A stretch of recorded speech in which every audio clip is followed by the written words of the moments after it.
আমি একদিন স্কুলের ম্যামকে বলেছিলাম, ম্যাম আই লাভ ইউ। পরের দিন দেখি আমার খাতায় 10 নম্বর কম। ম্যামকে জিজ্ঞাসা করতে ম্যাম বলল, এটা তোমার বেয়াদবি শাস্তি। তারপর আমি হেডমাস্টারকে বলেছিলাম, স্যার আমি তোমাকে অনেক ভালোবাসি। তারপরের দিন সে আমার হাতে একটি চিঠি ধরে দিয়ে বলল, এটা লেখাপড়ার জায়গা, এটা ভালোবাসার জায়গা না। আমি চিঠিটা হাতে নিয়ে বাড়ির দিকে যাচ্ছিলাম। রাস্তায় বাবার সাথে দেখা। বাবা বাজারে যাচ্ছে। বাবাকে বললাম, বাবা আই লাভ ইউ। বাবা আমাকে বলল, এখন টাকা নাই, এখন যা, পরে দেখা যাবে। আর একটু পরে ভাইয়ার সাথে দেখা। ভাইয়াকে বললাম, ভাইয়া আমি তোমাকে অনেক ভালোবাসি। তখন ভাইয়া বলল, নতুন শার্ট কেনার ধান্দা তাই না?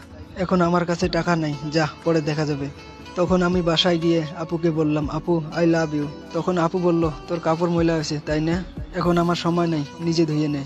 এসব শুনে আমার খুব কষ্ট লেগেছিল। কেউ আমার ভালোবাসার মূল্য বুঝলো না। তারপর আমার মাকে ডাকলাম। দেখলাম মা রান্নাঘরে রান্না করতেছে।